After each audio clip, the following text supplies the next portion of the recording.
আসসালামু আলাইকুম, সবাইকে কম্পিউটার অফিস অ্যাপ্লিকেশন কোর্সে স্বাগত।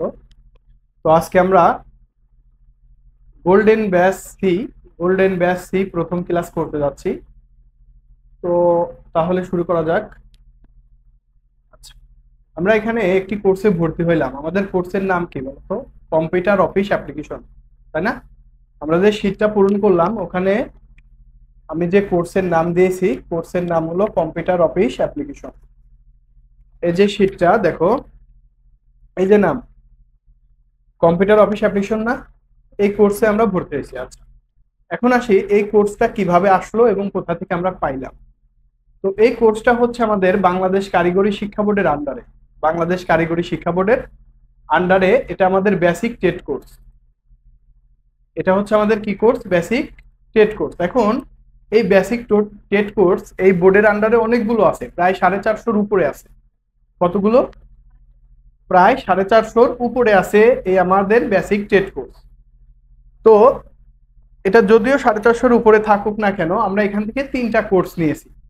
একটা হলো অফিস অ্যাপ্লিকেশন, একটা গ্রাফিক ডিজাইন, একটা ডাটা এন্ট্রি। আবার তোমার এই যে যারা ফ্রিজের কাজ করে, ফ্রিজ সারে যারা, এদেরকে বলে এয়ার কন্ডিশন। আবার ইলেকট্রিকের কাজ করে ইলেকট্রিশিয়ান। এরকম কোর্স আছে অনেকগুলা। এটা হচ্ছে বেসিক টেট কোর্স, 6 মাস মেয়াদের জন্য। তো এখান থেকে আলহামদুলিল্লাহ আমরা শ্রেষ্ঠ আমাদের যে কোর্সটা সেটাই আমরা বেছে নিয়েছি। এটা হলো কম্পিউটার অফিস অ্যাপ্লিকেশন। এই কোর্সটা সারা বাংলাদেশে প্রতি সেশনে তোমার 6 থেকে 7 লক্ষ স্টুডেন্ট করে থাকে। 6 থেকে 7 লক্ষ স্টুডেন্ট প্রতি সেশনে, অর্থাৎ তোমার 6 মাস পর পর এই কোর্সটা কিন্তু করে থাকে। আচ্ছা, তো এই কোর্সের আন্ডারে কয়টি প্রোগ্রাম আছে এগুলো তো জানতে হবে। আমরা এখানে কোর্স করতে আসছি, আসলে কি জন্য আসছি অনেকেই বুঝি না। তো এই জন্য আমাদের বুঝতে হবে। তো আমরা এখানে কোর্স করতে আসছি, এই জন্য আমাদের কোর্সের ভিতরে অনেকগুলো কোর্স আছে। যেমন আমরা যদি ক্লাস 10-এ পড়ি, কেউ সায়েন্সে পড়ি না, কেউ আর্টসে পড়ি, কেউ কমার্সে পড়ি। এখন দেখা যাচ্ছে যে কমার্সের কিছু সাবজেক্ট আছে, আর্টসের কিছু সাবজেক্ট আছে, আবার সায়েন্সের কিছু সাবজেক্ট আছে। ওই সাবজেক্টের মধ্যে মেজর এবং নন মেজরও সাবজেক্ট আছে, আছে না? আচ্ছা, তো এই অফিস অ্যাপ্লিকেশনের মধ্যে মেন সাবজেক্ট হলো 4টা। কয়টা? 4টা। আর নন মেজর সাবজেক্ট আছে আরো 3 থেকে 4টা। তাইলে 8টি প্রোগ্রামের কাজ কিন্তু আমাদের শিখতে হবে। বুঝাতে পারছি কিনা?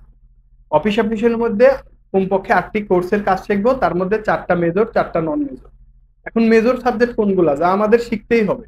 এটা হলো অফিস অ্যাপ্লিকেশনের মধ্যে তোমার word, excel, access, power point. Word, ওয়ার্ডকে কি বলা হয়? ওয়ার্ডকে বলা হয় হলো word processing package program. Word processing package program. তুমি ধরো এরকম সুন্দর একটি শীট তৈরি করবে, এটা কিন্তু ওয়ার্ডের কাজ।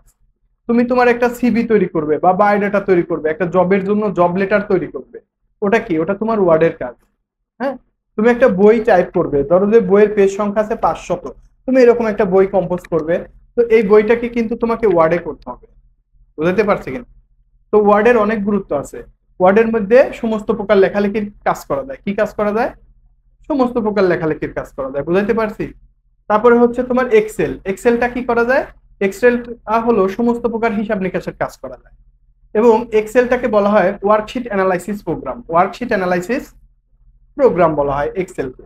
তারপরে দেখো তোমার আছে হচ্ছে, তাহলে এক্সেল যেহেতু আমরা ধরলাম, আর এক্সেল এর মধ্যে আরো অনেকগুলো কাজ আছে, যেমন তোমার প্রতিদিনের দৈনন্দিন হিসাব, আয় ব্যয় হিসাব, বাজেট প্রণয়ন, ব্যবসায়িক হিসাব, রেজাল্ট শিট, বিদ্যুৎ বিলের হিসাব, এরকম সমস্ত প্রকার যত প্রকার হিসাব নিকাশের কাজ আছে ওটা কিন্তু এক্সেলে আছে। তুমি ধরো স্কোয়ার কোম্পানিতে চাকরি করো, এখন স্কোয়ার কোম্পানিতে দেখা যাচ্ছে 10,000 শ্রমিক আছে। এই 10,000 শ্রমিকের স্যালারি শিট তোমাকে তৈরি করতে হবে, এটা কিন্তু এক্সেলে করতে হবে। হ্যাঁ, আবার ওদের সমস্ত নাম, ঠিকানা, পিতার নাম, মায়ের নাম, এই যে তোমাকে যে একটা ভর্তি ফর্ম নিয়েছি, এই ডাটা ইনপুট যদি আমি এখন কম্পিউটারে দিয়ে রাখতে চাই, আমাকে কিন্তু এক্সেলে করতে হবে। কারণ তোমার ওখানে নাম আছে, পিতার নাম আছে, মায়ের নাম আছে, বা এভরিথিং যাবতীয় ডিটেলস আছে, বা ফোন নম্বর আছে, একটি ছবি আছে। এটা তাহলে আমি কোথায় করবো? এক্সেলে করবো। ঠিক আছে, তাহলে বোঝাতে পারছি। ওয়ার্ড হচ্ছে তোমার লেখালেখির কাজ করে, এক্সেল হলো হিসাব নিকাশের কাজ করে। তারপরে তোমার হলো এক্সেস। ওই অনেকে বলে না এই ছেলে তুই একটু এক্সেস বুঝিস কেন, এরকম বলে না? তো এক্সেস হচ্ছে অতিরিক্ত, তোমার অতিরিক্ত কাজ। সেটা হচ্ছে কি, যেমন তুমি ধরো একটা অফিসে জব করো, তো অফিসের বস বলছে যে তুমি এই শীটটা সুন্দর করে তোমার কম্পিউটারে সংরক্ষণ করে রাখো।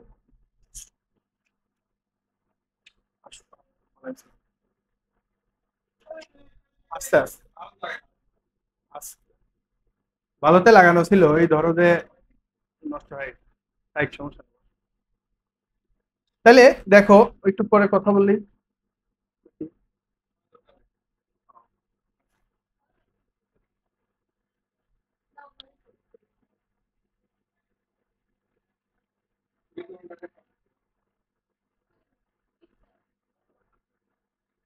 আচ্ছা, তাহলে দেখো, কাজ করো, তাহলে তুমি কাজ করো, হ্যাঁ? আমরা একটু কথা বলতেছি তো, সামান্য। তাহলে দেখো, তুমি এক্সেস প্রোগ্রামিং এ যে কাজটা করবা, এই যে তোমার শীটটা খুব সুন্দর করে এরকম একটা ছক, একটা টেবিল, একটা চার্টের মধ্যে টুকে রাখবা। এটা কিন্তু তোমার এক্সেস এর কাজ। এক্সেস এর মধ্যে অনেক কাজ করা যায়, অনেক বায়োডাটা গ্রাফিক সংরক্ষণ করে রাখা যায়। হ্যাঁ, যেমন তোমার নাম, পিতার নাম, মায়ের নাম, তোমার একটি ছবি খুব সুন্দর করে চার্ট এবং টেবিল আকারে সুন্দর করে সাজিয়ে রাখা যায় এক্সেস প্রোগ্রামিং এর মধ্যে। ঠিক আছে। তারপরে হচ্ছে তোমার কি পাওয়ার পয়েন্ট। পাওয়ার পয়েন্টটা হচ্ছে কি, যে এটা একটা প্রেজেন্টেশন মূলক প্রোগ্রাম, প্রেজেন্টেশন। ধরো তুমি ক্লাস 9-10-এ পড়ছো, তোমাদের হচ্ছে প্রজেক্টরে স্যাররা ক্লাস নিছে না? ওই প্রজেক্টরে কিভাবে একটি গণিত ক্লাস তৈরি করা যায়, কিভাবে সমাজবিজ্ঞান, কিভাবে রাষ্ট্রবিজ্ঞান, ওই ক্লাসগুলো স্টুডেন্টকে দেখানো যায় উপস্থাপনার মাধ্যমে, সেটাই হলো তোমার পাওয়ার পয়েন্টের কাজ। পাওয়ার পয়েন্টে বিভিন্ন স্লাইডের মাধ্যমে কিন্তু এগুলো তৈরি করা হয়। হ্যাঁ, তুমি ধরো যে একটা অফিসে জব করতেছো, ওখানে তোমার একটা মিটিং আছে, এখন আজকে 10টার সময় একটা মিটিং আছে, তোমার বস বলছে, একটা টপিকের নাম বলছে যে আজকে হচ্ছে আমাদের প্রতিষ্ঠানে একটা মিটিং আছে, আমাদের আয় ব্যয় হিসাবের উপরে একটা আমরা মিটিং করবো, যে কিভাবে আমাদের আয়টা আসতেছে, কিভাবে ব্যয়টা হচ্ছে, এই ব্যাপারে আমরা একটা মিটিং করবো। তো এই মিটিং এর মধ্যে তুমি যে ল্যাপটপের মাধ্যমে স্লাইড গুলা তৈরি করবে, আর স্যার যেটা প্রজেক্টরের মাধ্যমে সবাইকে দেখাবে, সেটাই কিন্তু তোমার এই পাওয়ার পয়েন্টের কাজ। বুঝাইতে পারছি? তাহলে ওয়ার্ড বললাম সমস্ত প্রকার লেখালেখির কাজ, আর ওয়ার্ডটাকে বলা হয় হলো ওয়ার্ড প্রসেসিং প্যাকেজ প্রোগ্রাম। তারপরে হলো এক্সেল। এক্সেলটা কি? Worksheet analysis programme. এক্সেলের মধ্যে সমস্ত প্রকার হিসাব নিকাশের কাজ করা যায়। ঠিক আছে, দৈনন্দিন হিসাব, পারিবারিক হিসাব, আয় ব্যয় হিসাব, এরকম যত প্রকার হিসাব আছে, স্যালারি শিট, রেজাল্ট শিট, এরকম। তারপরে হচ্ছে তোমার আহ, বললাম এক্সেস প্রোগ্রাম। এক্সেস এর মধ্যে সমস্ত প্রকার বায়োডাটা গুলো, বায়োগ্রাফি গুলো সুন্দর করে চার্ট আকারে, ছক আকারে রেখে দেওয়া যায় কাজের সুবিধার জন্য। হ্যাঁ। তারপরে হচ্ছে যে তোমার পাওয়ার পয়েন্ট। পাওয়ার পয়েন্টটা হলো কি, এটা একটা প্রেজেন্টেশন মূলক প্রোগ্রাম, উপস্থাপনামূলক প্রোগ্রাম। তুমি একটা কোনো একটা ক্লাস বা কোনো কিছু তুমি প্রজেক্টরের সাহায্যে স্টুডেন্টকে দেখাবা, সেটাই কিন্তু তোমার পাওয়ার পয়েন্টের কাজ। বুঝতে পারছি?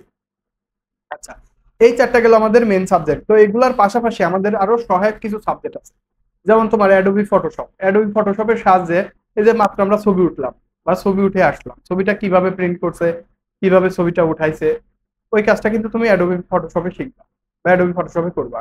একটা 3 আর ছবি, একটা 4 আর ছবি কিভাবে সুন্দর করে করে দেয়ালে বেঁধে রাখা যায়, বা একটা পাসপোর্ট আকারের ছবি আমরা ভর্তি ফর্মের সাথে লাগাবো, সেই ছবিটাই কিভাবে তৈরি করা যায়, এটা কিন্তু অ্যাডোবি ফটোশপ দিয়ে শিখতে হবে।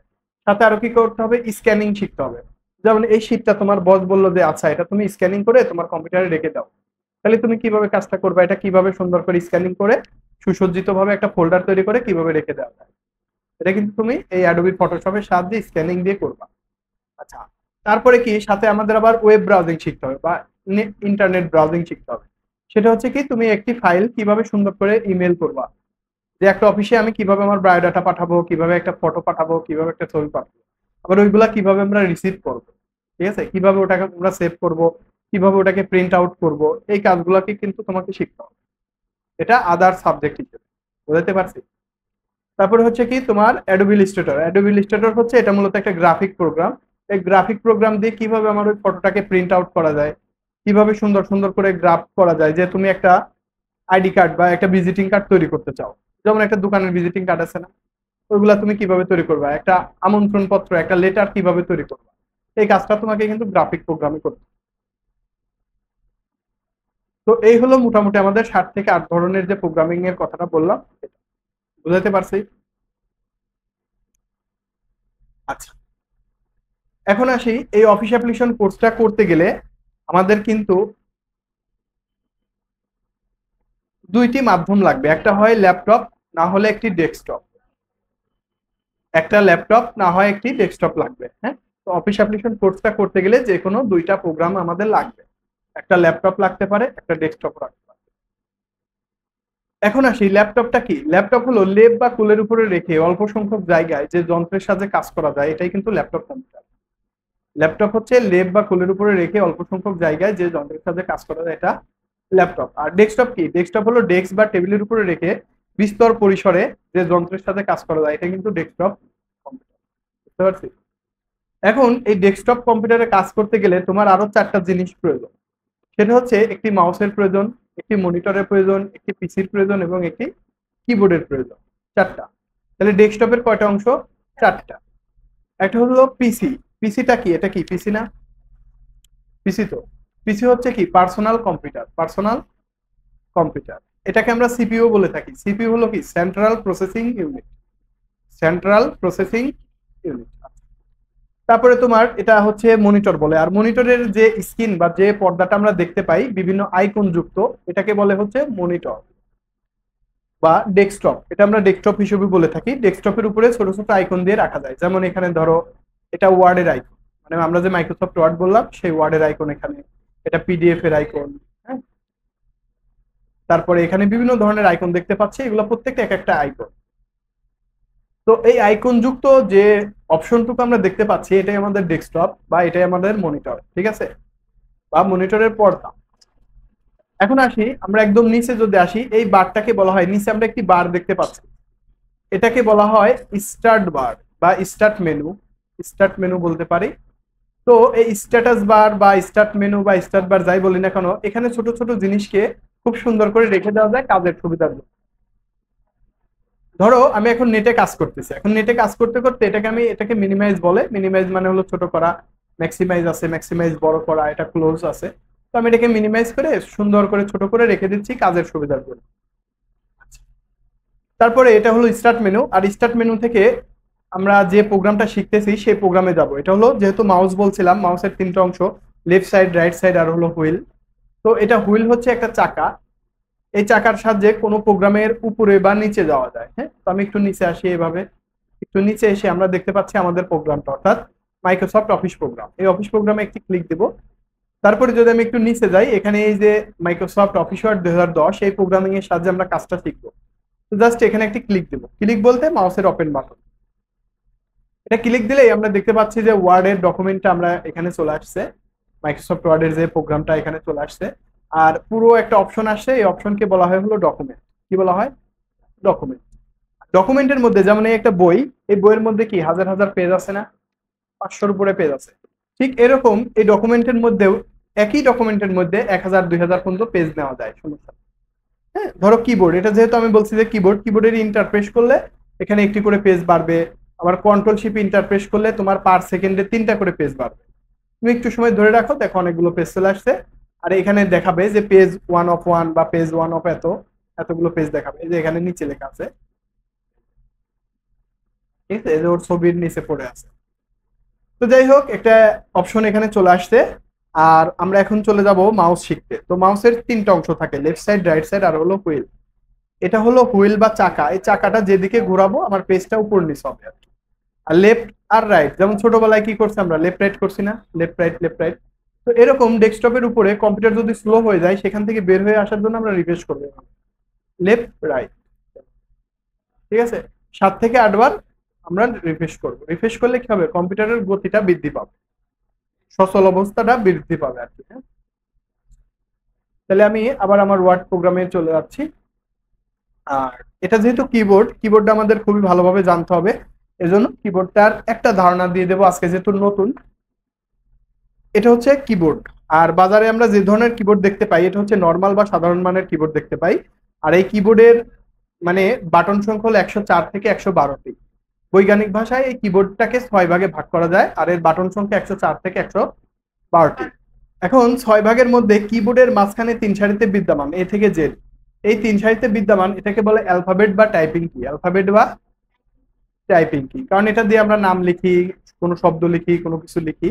এই জন্য এই অ্যালফাবেট কির কাজ আমরা আজকে প্রথম শিখবো। আর বাদ বাকি যে আরো 5টি অপশন আছে, এগুলো হালকার পর বলে দিব। এগুলো আস্তে আস্তে ধীরে ধীরে আমরা বিস্তারিত শিখবো। যেমন, তো কিবোর্ডের মাঝখানে 3 সারিতে বিদ্যমান এটাকে বলে অ্যালফাবেট বা টাইপিং কি। এবং এর উপরে যে সারিটা আছে F1 থেকে F12 পর্যন্ত, এটাকে বলে ফাংশন বা ফাংশনাল কি। ফাংশন বা ফাংশনাল কি। তারপরে তোমার এই 4টাকে বলে অ্যারো কি বা কারসর কি। অ্যারো কি বা কারসর কি। এখন কারসর অনেকে আমরা নাম উচ্চারণ করতে পারি না, এজন্য যদি আমি এখানে একটু লিখে দেখাই তাহলে বুঝতে পারবো যে এটার নাম আসলে কারসর। হ্যাঁ, কারসর কি, কারসর। তাহলে আমি একটু বড় করি, ফন্ট সাইজটা একটু বড় করে দিলাম। এই কার্সর কি কোনটা? কার্সর কি হচ্ছে এই চারটা, এরো কি বা কার্সর কি। আর কার্সর কোনটা? এই যে কাঠি, যে কাঠিটা এখানে ধাপ পাততেছে এটাকে বলে কার্সর।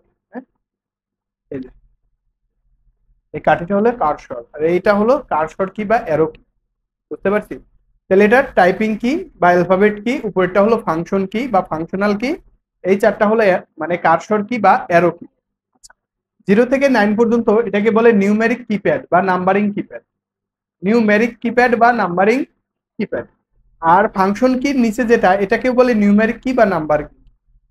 নিউমেরিক কি বা নাম্বারিং কি, আর এটা নিউমেরিক কিপ্যাড বা নাম্বারিং কিপ্যাড। ঠিক আছে, এখানে আরো দেখা আছে কন্ট্রোল অল্টার শিফট, এটাকে বলে কমান্ড কি বা অ্যারো কি। কমান্ড কি বা অ্যারো কি। এর পাশেও আছে কন্ট্রোল শিফট অল্টার, কমান্ড কি বা অ্যারো কি।